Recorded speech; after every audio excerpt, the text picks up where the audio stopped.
रियासत कर्नाटक में आने वाले असम्बली इंतखाबात में बीजेपी मुस्लिम उम्मीदवारों को भी टिकट देगी।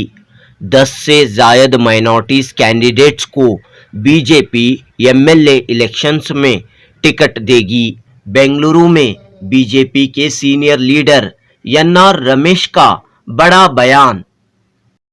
ಈ ಸಲ ನಮ್ಮ ಪಕ್ಷದಿಂದ ಈ 2023 ವಿಧಾನಸಭೆ ಚುನಾವಣೆಯಲ್ಲಿ ಅಲ್ಪಸಂಖ್ಯಾತಕ್ಕೆ ಸೇರಿದಂತ 10ಕ್ಕೂ ಹೆಚ್ಚು ಜನ ಆ ಶಾಸಕ ಸ್ಥಾನಕ್ಕೆ ಸ್ಪರ್ಧೆ ಮಾಡ್ತಾ ಇದ್ದಾರೆ. ಅಷ್ಟಂತೂ ಟಿಕೆಟ್ ಕೊಡ್ತಾ ಇದ್ದೀರಾ ತಾವು? ಹೌದು, ಅಲ್ಲ ಕೊಟ್ಟೆ ಕೊಡ್ತಾರೆ, ಅದರಲ್ಲೇನು ಅವಶ್ಯಕತೆ ಇರಲಿಲ್ಲ. ಹಿಂದೆ ಮುಂಚೆ ತುಂಬಾ ದಿನ ಹಿಂದೆ ಅಬ್ಬಾಸ್ ಅಲಿ ಬೋರಾ ಮತ್ತು ಮೀರ್ ಮುಂತಾಜ್ ಅಲಿ ಬೋರಾ ಕೊಟ್ಟಿದ್ದೀರಿ. ಆದ್ರೆ ಈ 2-3 ಚುನಾವಣೆ ಹಿಂದೆ ನೋಡಿದ್ರೆ ಯಾವುದೇ ಅಲ್ಪಸಂಖ್ಯಾತರಿಗೆ ಪ್ರಾತಿನಿಧ್ಯ ಟಿಕೆಟ್ ಇಲ್ಲ. ಈ ಸಲ ನಾನು ಹೇಳಿದಲ್ಲ, 10ಕ್ಕೂ ಹೆಚ್ಚು ಜನರು ಅಲ್ಪಸಂಖ್ಯಾತ ಸಮುದಾಯಗಳಿಗೆ ಸೇರಿದಂತವರಿಗೆ 100ಕ್ಕೆ 100 ಅವಕಾಶ ಸಿಕ್ಕೇ ಸಿಗುತ್ತೆ, ಅದರಲ್ಲಿ ಯಾವುದೇ ಅನುಮಾನ ಇಲ್ಲ. 8 जनवरी 2023 बरोज इतवार बीजेपी माइनॉरिटी मोर्चा बेंगलुरु साउथ डिस्ट्रिक्ट की मजलिस आमिला की मीटिंग मुनक्कद हुई। बीजेपी अक़लियती मोर्चे के रियासती सदर सैयद सलाम, बीजेपी बेंगलुरु साउथ डिस्ट्रिक्ट के सदर NR Ramesh, Bengaluru south district BJP minority Morcha के जिलाई सदर अब्दुल मन्नान टीएस, बेंगलुरु रूरल वक्फ मशावरती कमेटी के सदर हफीजुर रहमान और दीगर ने मजलिस आमिला से खिताब किया। बीजेपी के सीनियर लीडर एनआर रमेश ने कहा कि कांग्रेस ने मुसलमानों को, अक़लियतों को सिर्फ वोट बैंक की हैसियत से इस्तेमाल किया है। उन्होंने कहा कि बीजेपी की मरकजी और रियासती हुकूमतों ने अक़लियतों की फलाह व बहबूदी के लिए कई स्कीमें नाफिज की हैं। कर्नाटक में आने वाले असम्बली इंतखाबात में क्या बीजेपी अक़लियती उम्मीदवारों को टिकट देगी? जनूबी न्यूज़ के इस सवाल पर एनआर रमेश ने कहा कि 2023 के असम्बली इलेक्शन में बीजेपी 10 से जायद अक़लियती उम्मीदवारों को टिकट देने का मंसूबा रखती है। इस मौके पर बीजेपी अक़लियती मोर्चे के रियासती सदर सैयद सलाम ने कहा कि बीजेपी हिजाब या बुर्के के खिलाफ नहीं है, बल्कि स्कूलों और कॉलेजों में जो यूनिफॉर्म है उस पर अमल करने की बात कर रही है। बेंगलुरु रूरल वक्फ मशावरती कमेटी के सदर हफीजुर रहमान ने कहा कि वक्फ बोर्ड और अक़लियती महकमे में दलालों का बाजार गर्म है, इसलिए हुकूमत की स्कीमें मुकम्मल तौर पर लोगों तक नहीं पहुंच पा रही हैं। बीजेपी अक़लियती मोर्चे के उभरते हुए नौजवान लीडर अब्दुल मन्नान टीएस की कोशिश से बेंगलुरु के जेपी नगर में ये खुसूसी इजलास मुनक्कद हुआ। पेश है जनूबी न्यूज़ की रिपोर्ट। ಯಾವ್ದಾದ್ರು ಬಿಜೆಪಿ ಫಂಕ್ಷನ್ ಅಲ್ಲಿ ಅಥವಾ ಬಿಜೆಪಿ ಆಫೀಸಿಗೆ ನೀವು ಬುರ್ಕಾ ಹಾಕೊಂಡ ಬಂದಾಗ ಬುರ್ಕಾ ಹಾಕೊಂಡು ಒಳಗಡೆ ಬರಬಾರ್ದು ಅಂತ ಹೇಳಿರುವಂತದ್ದು ಇದೀಗ ಹೇಳಿ ಯಾವತ್ತೂ ಕಾಣಿಸಿಲ್ಲ, ಯಾವತ್ತೂ ಹೇಳಲಿಲ್ಲ. ಆದ್ರೆ ಶಾಲೆಗಳಲ್ಲಿ ಸಮವಸ್ತ್ರ ಬೇಕು ಅಂತ ಹೇಳೋದ್ರಲ್ಲಿ ತಪ್ಪೇನಿದೆ? ಅದೇ ನಮ್ಮ ಮಕ್ಕಳಿಗೆ ನಾವು ಒಳ್ಳೆ ವಿದ್ಯಾಭ್ಯಾಸ ಬೇಕು ಅಂತಂದ್ರೆ ನಾವು ಅದನ್ನ ಫಾಲೋ ಮಾಡ್ತೀವಿ. ಹಿಜಾಬ್ ಎಲ್ಲಿ ಹಿಜಾಬ್ಗೆ ಅವಕಾಶ ಇದೆಯೋ ಅಂತ ಕಡೆ ನಾವು ಶಾಲೆಗಳಿಗೆ ಕಳಿಸ್ಬೇಕಾಗುತ್ತೆ. ಮತ್ತೆ ವಿಪರ್ಯಾಸ ಅಂತಂದ್ರೆ ನಮ್ಮ ಕರ್ನಾಟಕ ರಾಜ್ಯದಲ್ಲಿ 2 ಲಕ್ಷದ ಮೇಲೆ 2 ಲಕ್ಷ ಎಕರೆ ನಮ್ದು ಒಗ್ಗಡು ಆಸ್ತಿಗಳಿದ್ದಾವೆ.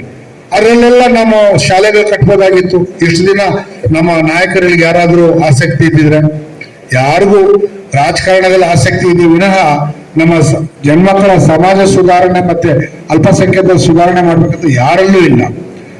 ಆ ಹಣವನ್ನು ನಾವು ಸರಿಯಾದ ರೀತಿಯಲ್ಲಿ ಉಪಯೋಗಿಸ್ತಾ ಇಲ್ಲ. ಅದಕ್ಕೆ ಕಾರಣ ಯಾಕಂದ್ರೆ ನಮ್ದೆಲ್ಲ ಮೈನಾರಿಟಿ ಇಲಾಖೆಯಲ್ಲಿ, ಅದು ಮೈನಾರಿಟಿ ಕಾರ್ಪೊರೇಷನ್ ಆಗಲಿ, ಇಲ್ಲಾಂದ್ರೆ ನಮ್ಮ ಹಜ್ ಕಮಿಟಿ ಆಗಲಿ, ಬೋರ್ಡ್ ಆಗಲಿ, ಅಲ್ಲಿ ದಲಾಲರ ಸಂಖ್ಯೆ ಜಾಸ್ತಿ ಇದೆ.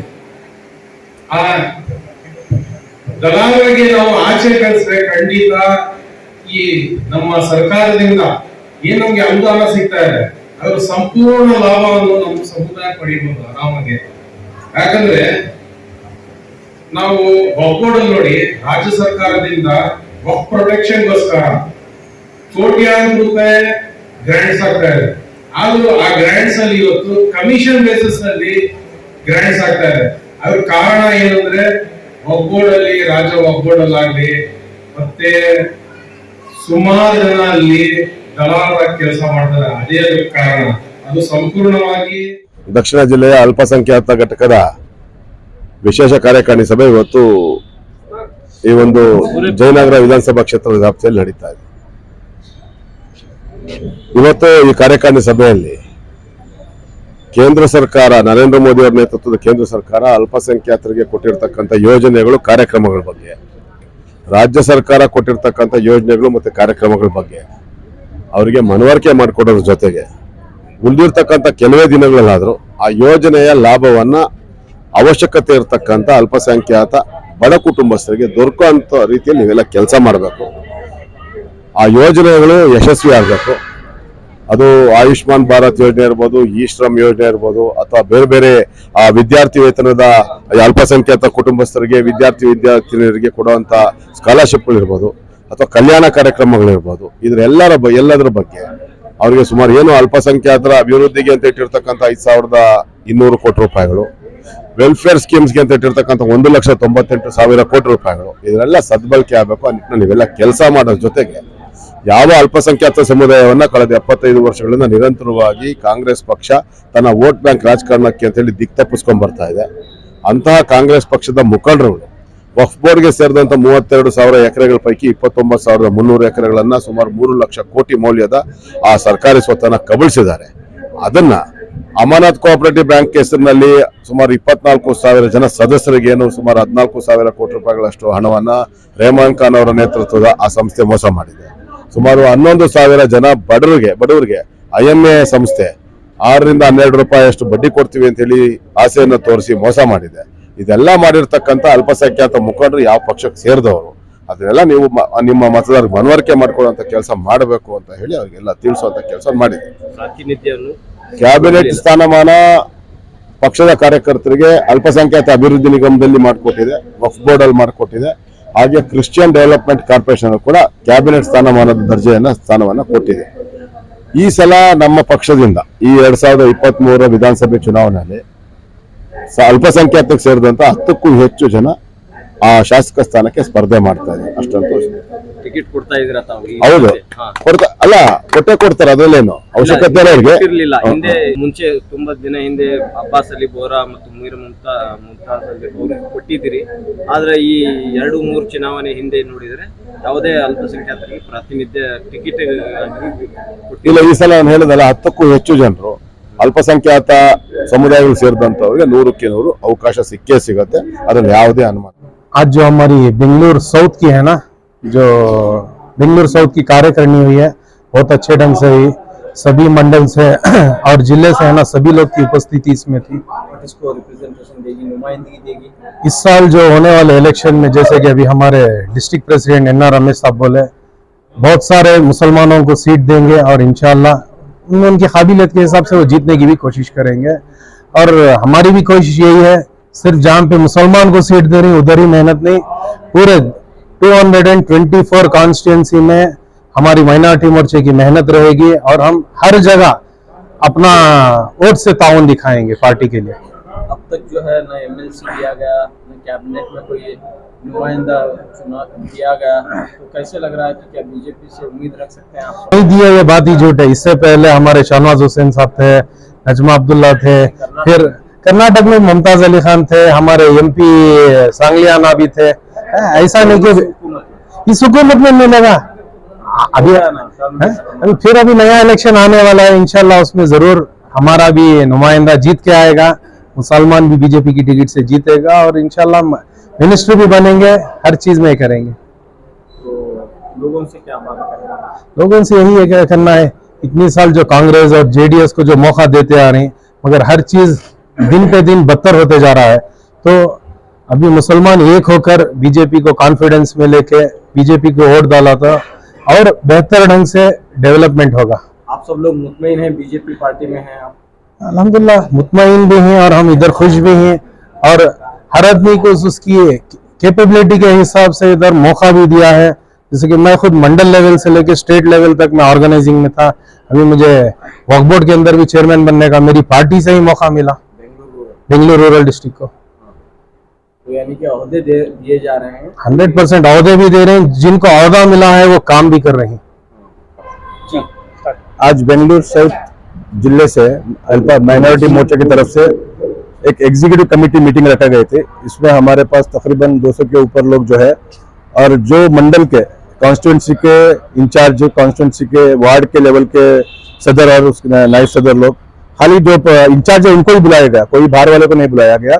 आज यहाँ पे तकरीबन 200 लोग के ऊपर मिले थे। आने वाले की मुस्तकबिल की हमारी इलेक्शन की तैयारी कर रहे हैं इंशाअल्लाह ताला। तो उसके लिए, उसकी कामयाबी के लिए हम लोग कैसे काम करना पड़ेगा, माइनॉरिटी मोर्चा की तरफ से कैसे काम करेंगे, हर बूथ को कैसे पहुंचेंगे, हर वार्ड को कैसे काम करना है, उसकी थोड़ी सी मालूमात हमारी रियासत से सदर जो है उनकी तरफ से, जो जिला सदर से आए थे उन्होंने हमारे को बता दिए उस तरीके से काम करना है, आगे जाकर क्या जो काम करना है बोल के उसके बारे में आज बताया गया एग्जीक्यूटिव कमेटी में। जरूर इंशाल्लाह, जैसे आप जिसने हमारे जिला अध्यक्ष एन आर रमेश जी कहा के गए कि 10 आदमी को उन्होंने जो अल्पसंख्यक लोगों को एक MLA की सीट देने का जो उन्होंने वादा करके गए हुए, इंशाल्लाह उसके ऊपर उम्मीद रख के इंशाल्लाह उसके कायम रहेंगे बोल के देखेंगे। हर साल उन्होंने हमारे को हर तवज्जो से हर का साथ हमारे को हर मतलब उन्होंने साथ दिया है, इस बार भी उन्होंने साथ देंगे इंशाल्लाह। तो क्या मैसेज क्या देना चाहेंगे लोगों को मैसेज? हाँ, आपको भी पता है, मैं बोलने की जरूरत नहीं, बहुत बार मैंने बोला भी है कांग्रेस के साथ क्या हाल है हमारे माइनॉरिटी मोर्चा का, स्पेशली मुसलमानों का कांग्रेस के साथ क्या हाल रहा हुआ है और बीजेपी के साथ क्या है। अगर उसको बोलने के शुरू किया तो मैं बहुत बार उसमें बात भी किया हूँ। जो कांग्रेस जो है कभी भी हर मरतबा टिश्यू पेपर की तरह हमारे को हमारा वोट लेती है और इस्तेमाल करती है और फेंक देती है। उसके बाद 4.5-5 साल तक उन्होंने फिर के देखने के लिए भी नहीं आते हैं क्या हुआ कैसे हुआ बोल के। हर एक चीज कांग्रेस के टाइम पे ही हुआ। आप IMA रख लो, इसका अमानत बैंक का रख लो, कोई भी जो है हमारे वक्फ बोर्ड का जितना बड़ा जो आजकल मसला चल रहा है उसका भी कांग्रेस के दौरे में ही हुआ है। अल्हम्दुलिल्लाह आज बीजेपी के दौरे में हम लोग को छोटा मौका मिला है, उसमें भी हम लोग उसमें कामयाबी से काम भी कर रहे हैं और आगे भी काम करते रहेंगे। और बीजेपी में जो हमारे अगर बोलने की लिस्ट लिया तो आप एक छोटे मोटे हज हाउस का एक मिसाल देता हूँ। इतने साल तक हमें हज हाउस के लिए उसके लिए हम लोग हर बार हमारे कायद लेके जाते रहे, कभी हमारे को कामयाबी नहीं मिली। जब येडियुरप्पा के जी के पास हम लोग जब गए हमारे को पहले मरतबा उसमें कामयाबी मिली, इसलिए आज अल्हम्दुलिल्लाह इतना बड़ा हज हाउस वहाँ पे स्टेबल हुआ है। और हाल ही में मेरे ख्याल से KMDC बिल्डिंग जो खोली हुई है जो माइनॉरिटी वेलफेयर के लिए, माइनॉरिटी KMDC के लिए और कमीशन के लिए, वो भी मेरे ख्याल से मैं समझता हूँ कि बीजेपी की गवर्नमेंट की हुकूमत नहीं हुई है। ಕೇಂದ್ರ ಸರ್ಕಾರದ ಕೈನಲ್ಲಿ ಮಾತಿದೆ ಆ ಹಣ ಉಪಯೋಗ ಆಗಬೇಕು ಅಂತಂದ್ರೆ ಹಾಗೆ ಉಳ್ಕೊಂಡ್ಬಿಟ್ಟೆ, ಅದರಿಂದ ಏನೋ ಪ್ರಯೋಜನ ಆಗಲ್ಲ, ಮುಂದಿನ ಬಜೆಟ್ ಅಲ್ಲಿ ಅದು ಶೂನ್ಯ ಅಂತ ಅಂದ್ರೆ ಅಲ್ಪಸಂಖ್ಯಾತರ ಅಭಿವೃದ್ಧಿಗೆ ಆ ಹಣ ಬಳಕೆ ಆಗಿರುವಂತದ್ದು ಸೊನ್ನೆ ಅಂತ ತೋರಿಸ್ತದೆ.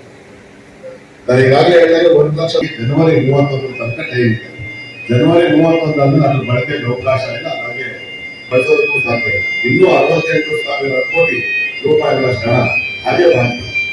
ಪ್ರೀ ಮ್ಯಾಟ್ರಿಕ್ ಸ್ಕಾಲರ್ಶಿಪ್ ಅಂದ್ರೆ 10ನೇ ಕ್ಲಾಸ್ 8, 9, 10ನೇ ಕ್ಲಾಸ್ ಓದ್ತಾ ಇರೋದು 1,425 ಕೋಟಿ ರೂಪಾಯಿ ಅಷ್ಟನ್ನ ಮೀಸಲಾತಿ ಕಾಲೇಜಿಗೆ ಹೋಗ್ತಾ ಇರ್ತಾರೆ. ಅಲ್ಲಿಂದ ಒಂದು ಸ್ಟಡಿ ಸರ್ಟಿಫಿಕೇಟ್ ಆ ಪ್ರಿನ್ಸಿಪಾಲ್ ಇಂದ ಅವರ ಪೇರೆಂಟ್ಸ್ ಒಂದು ರಿಕ್ವೆಸ್ಟ್ ಲೆಟರ್ ಕೊಟ್ಟು ಒಂದು study certificate fees taluk officer ಸಿಗುತ್ತೆ. ಅದ್ರ ಜೊತೆ ಅದು ಮುಗಿದೋಯ್ತು, ನಿಮ್ಮ ಅಕೌಂಟ್ಗೆ ಆಟೋಮೆಟಿಕ್ ಆಗಿ. ನರೇಂದ್ರ ಮೋದಿ ಅವರ ಸರ್ಕಾರ ಹೆಗ್ಗಳಿಕೆ ಏನು ಅಂತಂದ್ರೆ ಕಾಂಗ್ರೆಸ್ ಪಕ್ಷ ಅಥವಾ ಬೇರೆ ಇದರಿಂದ ಆಡಳಿತ ನಡೆಸುವಂತ ಪಕ್ಷಗಳು ಯಾವ್ದಾದ್ರು ಒಬ್ಬ ಫಲಾನುಭವಿಗೆ 1,000 ರೂಪಾಯಿ ಅಂತ ಘೋಷಣೆ ಇತ್ತು ಅಂದ್ರೆ ಅವ್ರ ಕೈ ಬರೋಷ್ಟು ಬರೀ 50 ರೂಪಾಯಿ ಪ್ರತಿ 900 ರೂಪಾಯಿ ಬೇರೆ ಬೇರೆ ಹಂತದಲ್ಲಿ ಮೀಡಿಯೇಟರ್ಸ್, ಮಿಡಲ್ ಮನ್ಗಳು, ಬ್ರೋಕರ್ಗಳು, ಥರ್ಡ್ ಪಾರ್ಟಿಗಳು ಇವ್ರಿಗೆ ಕೊಡೋದು ಬಂತು. ನರೇಂದ್ರ ಮೋದಿ ಅವ್ರದ್ದು ಅಲ್ಲ, DFT ಅಂದ್ರೆ ಡೈರೆಕ್ಟ್ ಫಂಡ್ ಟ್ರಾನ್ಸ್ಫರ್. ಅವ್ರ ಅಕೌಂಟ್ಗೆ ನೀವೇ ನೋಡಿರ್ತೀರಿ, ನಿಮ್ ಜನಧನಕ್ಕೆ ಬಂದಿರೋದು, ಮುದ್ರಾ ಇದಕ್ಕೆ ಯಾವುದು ಇದಿಲ್ಲ, ಡೈರೆಕ್ಟ್ ಆಗಿ ಅವ್ರಿಗೆ ಅಕೌಂಟ್ಗೆ ಬರೋದು. ಯಾವುದೇ ಯೋಜನೆಗಳನ್ನು ತಂದ್ರು ಅದು ಯಾವುದೇ ಒಂದು ಜಾತಿ ಧರ್ಮಕ್ಕೆ ಸೀಮಿತವಾಗಿ ಯೋಜನೆ ಸಹ ಅದಾದ್ಮೇಲೆ ಅಲ್ಲಿನ ಹೆಣ್ಣು ಮಕ್ಕಳಿಗೆ ಅಕಸ್ಮಾತ್ ಮದುವೆ ಆದರೂ ಸಹ ಅಲ್ಲಿ ಅವರು ಜಮೀನು ತಗೊಳ್ಳೋಂಗಿಲ್ಲ, ಅಲ್ಲಿ ವಾಸ ಮಾಡೋಂಗಿಲ್ಲ. ಈ ತರ ವಿವಿಧ ಇದು ಗೊತ್ತಿರಲಿ, ಭಾರತದಲ್ಲಿ ಈ ಟ್ಯಾಕ್ಸ್ ಇದೆಯಲ್ಲ, GST ಇರ್ಬೋದು, ಸರ್ವಿಸ್ ಟ್ಯಾಕ್ಸ್ ಇರ್ಬೋದು, ಇನ್ಕಮ್ ಟ್ಯಾಕ್ಸ್ ಅಲ್ಲಿ ತುಂಬಾನೇ ಹಿಂದುಳಿದಂತ ಪ್ರದೇಶ. ಅಲ್ಲಿ ನಾವು ಖರ್ಚು ಮಾಡಿದ್ರೆ ಮಾತ್ರ ನಾವು ಅಲ್ಲಿ